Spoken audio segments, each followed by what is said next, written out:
Last week at the Pro Rough Stock Cascade Challenge here in Everett, Washington, a record number of 90-point rides as Tanner Bergener led the way with a 92 on bar tees, twice shy. Bull rider Cody Ford was the first this year to ride way out west, Ragin' Cajun, as he leads the way. And in saddle bronc riding, veteran Isaac Diaz punched his ticket to the Final Four with an 87.5 on bar tees Jackal. The first half of the 2014 8 Seconds of Insanity Tour ends tonight in what promises to be the most thrilling Final Four finish yet. This is the Pro Rough Stock Cascade Challenge.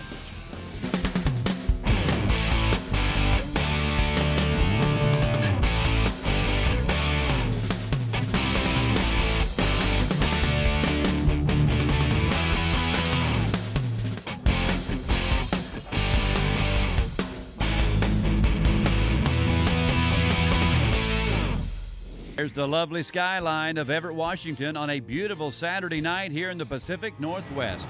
Everett is home to Boeing Aircraft and Naval Station Everett, where the aircraft carrier USS Nimitz, one of the largest warships in the world, makes its home. This part of the country is also famous for the Pike's Place Fish Market, the birthplace of Starbucks, Microsoft, and Amazon, and the famous Space Needle in nearby Seattle. But in rough stock terms, it'll be famous for the home of 90-point rides. Hello, everybody. I'm Justin McKee, along with world champion bareback rider Kelly Timberman and the amazing racer Cord McCoy. And gentlemen, the long round here in Everett last week was amazing. Big numbers all over the place. It was. This is the first time coming in the Final Four that we've had 3 90-point rides. It took an 88 just to squeak in that last 4 spot. That's all a testament to the quality of the livestock that Bar T had brought up here to Everett, Washington. It was close to the same in the Bronc riding. It took at least an 86-point ride to make it back to the Final Four in the Bronc riding. Cody Ford leads the bull riding with 89 points, but there's some young guns that made it back on time that they're going to like to have just a little bit of redemption. All right, Kelly, let's talk about the matchups in the bareback riding. What do you say you load the chutes for us? I'm going to go with young gun Josie Young. He's got a horse here, Heart of Gold of Bar T's. This is kind of the horse that everybody wanted to draw. He's going to go straight down the pin, set up in the middle. Josie's been a little bit cold. He set up a little bit early, and I talked to him before, and he was wanting to put on some rides here. He's got some family in the stands, definitely his wife and kids, and I know he's going to put on a show in the Final Four Wrangler Showdown. All right, let's get to it. We're going to begin with Taylor Price of Huntsville, Texas. And last week, Taylor put up an impressive 88.5 to squeak in the Final Four, the Wrangler Final Four. He's on Red Lady from Bar T Rodeo Company. This is one of the strongest horses in the pin. Now, remember, he's riding with borrowed equipment. He's using some guys' Bronc spurs, some other guys' shaps, horses setting up in just... Woo, what a bareback ride. You can't fall back. You can't rear back any further than that. You talk about exposure. Now, Taylor Price from Huntsville, Texas, was giving it all, spurring at the devil and looking at the Lord.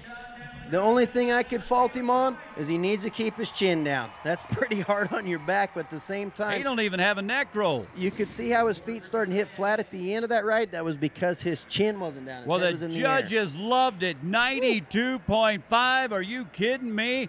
That's the highest scored ride in bareback history for the Pro Rough Stock. That's what youth will do for you. Get you in the 90s, and you don't need a neck roll. Let's go to Josie Young of Buell, Idaho. Heart of Gold from the Bar T Rodeo Company. This is an exceptional bareback horse. This is my pick. This horse has got a lot of movement, really going to set up and just give Josie everything he needs to do to get a first place check. Go on, Josie, go on. And he's got the horse, and he has got the ride. Josie Young looking sharp here. He needs an 89.5 to take the lead. And Kelly, take us through this in slow-mo. When that horse sets up right there, that's what Josie's wanting. That gives him the ability to set up and really show off. A little tight on the left side, but he's making up for it on the right side. And that horse is as good or better than any of the horses that have been here this week. All right, let's get some numbers. Holy hopping horse flesh. Look at that, 93.5. That's a big total of 183.5 for Josie Young, and that is another new record for the biggest score in Pro Rough Stock history. As we go now to B Money, Brian Bain of Redmond, Oregon. He's on double vision. He only needs a 92.5 to take the lead. Horse sets up, good start, kind of moving a little bit upstairs. He didn't have the solid start that he wanted to.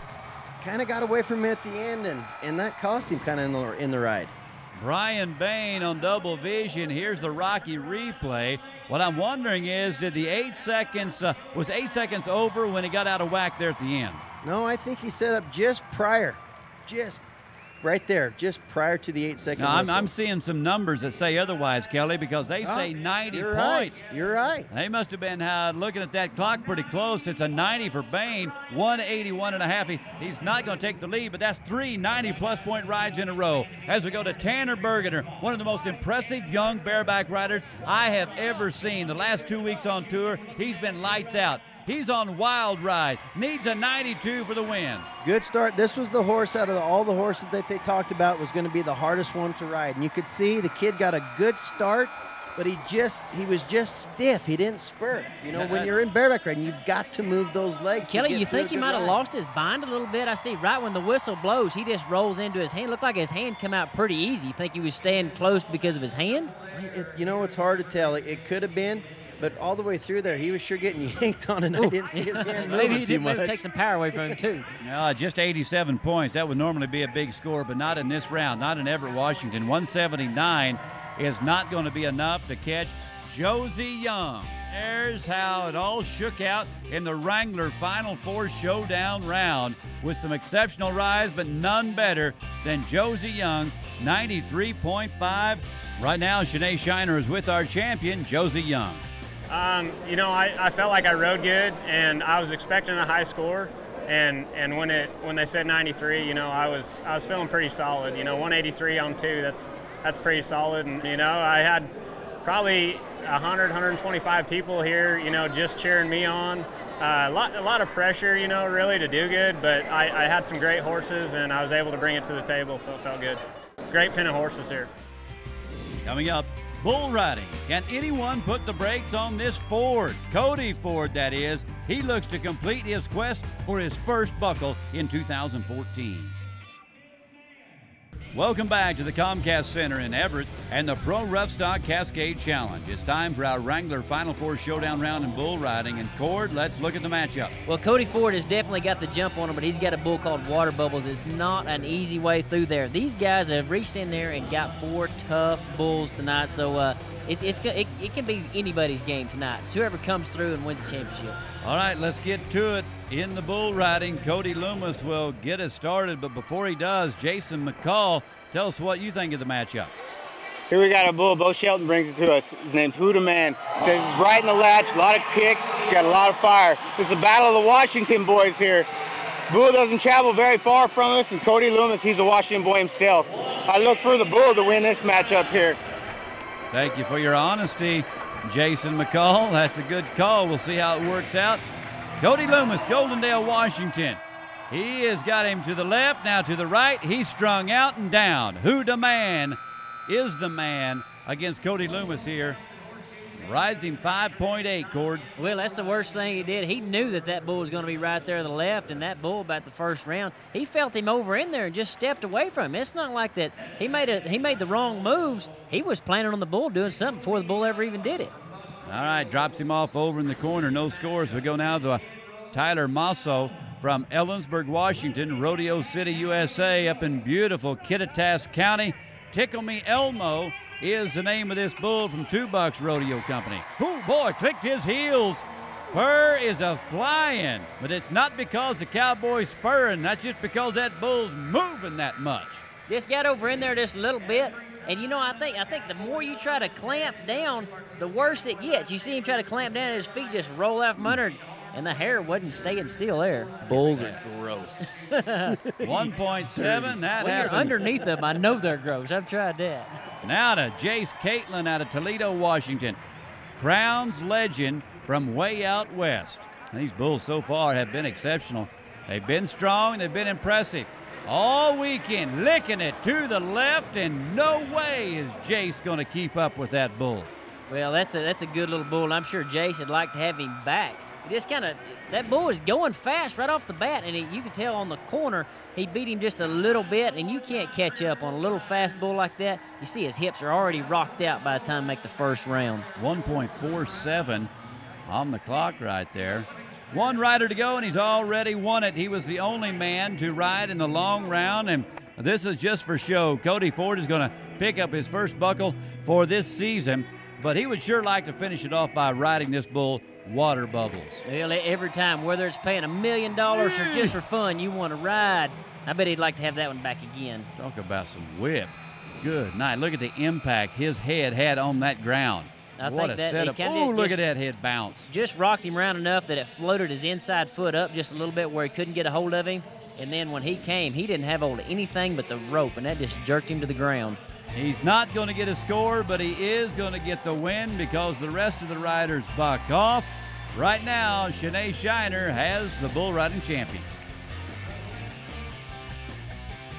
You know, I just show up to do my job every time, and you know, I was lucky enough to win, you know, a bunch of money tonight because I was the only guy to stay on, and it's you know, you'd like to say that I wasn't even thinking about it, that I was just trying to take a task at hand, but you know, you see everybody else, you know, get thrown off, and you know that you won, you know, you just won, you know, a pile of money, but you still want to get down in there, you know. It's a dangerous sport, it really is, and so you're trying to, you know, stick to business as much as you can. When we come back, the Final Four Saddle Bronc competition from here in Everett. Only 1.5 points separate the top 4 riders. Welcome back to the 2014 Cascade Challenge here in Everett. If you ever make the trip to Everett, don't miss the future of flight. It's an experience at Boeing. Everett is headquarters of Boeing Aircraft, and they display all the cutting-edge technologies that you and I will be using someday at this brand new showplace. They also offer tours of the largest assembly line building on planet Earth, where they make the 747, the 777, and the brand new 787 Dreamliner, Boeing's future of flight. It's well worth the visit.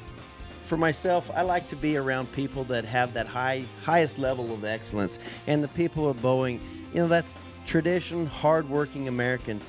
They weren't happy without producing the very best quality product they could do. As a matter of fact, at times, the owners had to tell them to leave because they were doing too much work. Yeah, that's what PRS is all about. Yeah, go home on weekends, take a break. I'll tell you what, that is a pride in ownership right there. We appreciate that.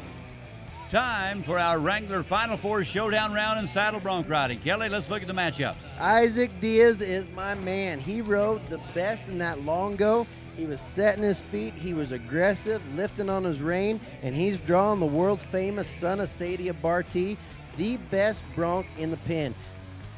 To the chutes we go, and to start us off is Ray Tom Myers on Lullabelle from Barty. Yeah, I thought it was Lullaby, but he said, no, it's Lullabelle. Lullabelle. Oh, it's a little squirrely horse there, too, and really jumping and kicking. Getting in the air, too. Oh, no. Ray Tom almost had one of the biggest rides of his career. This was looking really fancy. Look at it again on the Rocky replay. That's the toughest thing about one of those little horses like that, with not as much to get a hold of. So when it moves, it's hard to keep him gathered up. See right here at the fence, he went right, went lost. left. Yeah, there's not that much horse under you. You know what I call that, guys, right there, too, is if you look through that ride, he never got those feet above the point of the shoulder. If he was in that horse's neck, he probably would have made it through that wiggle and probably got a big first-place check. Yeah, good point. Let's go to Roy Johnson out of California, Gossip Girl from Buster Bain Rodeo Company. As you see, we're looking for our first qualified ride. Here's rider number 2 of the 4 in the Wrangler Final Four Showdown. There's another bronc that's pretty phony-headed. Instead of looking back at him, she's kind of strutting her nose up in the air at him. I think that sawhorse kind of beat him out there a little bit. You see that left foot never did catch up with him, so he was just behind the whole time. So, of course, made the rain way more important. Good call. You're right. That left foot was not only a little, but a lot behind. That's when it comes a butt and candle contest, right? Which one hurts worse? So, 2 no scores as we go to Terrebonne, Oregon's Charlie Barker, the man who is well known as a bull rider, and boy, did he put together a big ride. 87 points in the long round to get here. He's on Painted Hills from Bartee Rodeo Company. This horse is trying to eat the chute, trying to jump out of the chute. He's just rank and mad. Big old stud horse of Bartee's. They actually had to leave that horse on the trailer the whole time we were sorting. He's not a friendly individual. That horse has got an attitude, and it's all bad, but he loves to buck cowboys off. Here's your Rocky replay. That's why the Broncs and the bareback horses have been so good, as quality breeding animals, just like that horse there, Painted Hills. All right, that looks good, real good. Charlie Barker trying to add to that 87, and he's going to. Oh my goodness, look at this, 91.5 for Charlie Barker. And you can see that he is just ate up with excitement there with that big score. Isaac Diaz, though, this guy is an amazing talent on a bucking horse. He's got Son of Sadie. He was excited to have this draw. He knew all he had to do was the same thing he did in that first round and just be aggressive and keep charging. What a phenomenal horse. Really getting in the air, kicking every single jump. And that's what you look for in those horses. They've got to get elevated off the ground, but at the same time, they got to kick hard with those hind feet. That's where all the score comes from. You talk about talent. Now, Isaac, even there are a couple of jumps, he knows the judges are on this side. He locks that left foot down and just keeps kicking with the right one because he knows where they're judging from. Look at him set those feet in that horse's neck before that horse hits the ground. That's what we're trying to exemplify in a good bronc and bareback ride. Look at that, 92.5. Another monster score for Isaac Diaz. He had an 87.5 before, added together, it's a 180. It is a 180, and what a turnaround for Isaac Diaz this season. Charlie Barker also getting some big-time points here in Everett, Washington. Let's go to the champ with Shanae Shiner. I mean, that's the one everybody wants in that 4-round. She's good to ride, but can buck you off if you mess up. So, I mean, couldn't work out any better. It was intense. Shoot, I've never been to one of these before, and it's exciting to see an event like this grow as much as it has. I mean, especially being a bronc rider, and I'm only, I figure, about halfway through my career. I've got a long time left in this business, and it's pretty exciting to see. Well, it might have been the first time, but I'll bet it won't be the last time we see Isaac Diaz on the Pro Rough Stock Series. More to come from here in Everett. We'll update our season leaders, and we'll get the lowdown on the most unusual dirt we've ever seen on the Pro Rough Stock circuit. We'll be right back. You know, one of the things that often gets overlooked at any rodeo is the dirt. Yet it's the most important when it comes to getting the animals to perform at their best. Here in Everett, we're using a cutting-edge product from Pacific Topsoils. It's all recycled material, a recipe of loam, mulch, and recycled dirt from construction sites. We had a chance to visit with Tad Foreman about this earlier this afternoon. Again, this is our third year, and so far everybody's has, it's kind of funny, everyone will want to grab it and touch it and rub it in their fingers, and then you look at them and you're like, what are you doing? This is just topsoil. But it's cool that everyone's like, well, we've never rodeoed on this before, but they like the springiness of it and the texture, and so it's just, I feel like we're in the right place at the right time. We're pretty lucky. And guys, the great thing about this is right after the event, Tad says they are going to recycle this dirt and donate it to Housing Hope, a local charity here in Everett where families in low-income neighborhoods come together to build houses for one another. Our PRS dirt will be used for all the landscaping around those homes built for Housing Hope. You guys, that's pretty cool. Yeah, you know, with us in the PRS, we're always looking for new and innovative things to help improve the quality of our events, especially for our livestock. And that turf is exactly what it was. It was like football turf that was brown. It was phenomenal on how it improved the quality, and you could see just in the scores alone on the performance of the animals and what it really brought to the table for us here at the PRS. Just like you were talking, Kelly, it seemed like that, well, he said it himself, the dirt has some spring in it. And, you know, it's weird because it's like clean dirt. I don't even think your mom would get mad at you if you went and played in this. I think you're right. You know, for more information, you can go to housinghope.org or pacifictopsoils.com. Now let's check out our updated season standings after our event here in Everett. All right, folks, here in the leaderboard change, the one big one here is Josie Young moved from 4th up to 2nd, the same spot that he was out last year, all the way to our finals. Him and Justin McDaniels are going to be duking out for that world champion gold buckle. And in bull riding, John Jacobs is still number 1. There's no position change, but it is definitely tightening up. So this fall, it's going to be great to have John Jacobs back so he can battle out for that number 1 spot. And in saddle bronc riding, it's still Mr. Consistency, J.J. Elsher, atop the board by over 3,000 points. Cole Elsher right behind him, and Jess Williams, they're going to have to really step it up coming into the fall season to catch J.J.'s coattails. Time now for our Kershaw Cutting Edge Performance Highlight of the night. Isaac Diaz all the way, 92.5 points in the saddle bronc riding, and definitely shows out his performance. For me, that was cutting edge stuff. Well, it certainly was. There's nothing like the best ride, and there's nothing like a Kershaw. And our John Deere Big Buck of the Night, which goes to our top performing animal. Kelly? My John Deere Big Buck of the Night's going to go to Painted Hills with Barty Rodeo. This big stud is what I call wild and gnarly. He's ranking the back pins, and he's ranking the chute, and even ranker in the arena. That horse right there is my Big Buck of the Night. He was getting stronger. Our Big Buck of the Night is sponsored by John Deere. Nothing runs like a deer. Our next stop will kick off our 2014 Pro Rough Stock fall season from the Budweiser Event Center in Loveland, Colorado. It'll be the Frontier Challenge. For Gordon McCoy, Kelly Timberman, and Shanae Shiner, I'm Justin McKee. Thank you for spending part of your day with us. Hope to see you next time.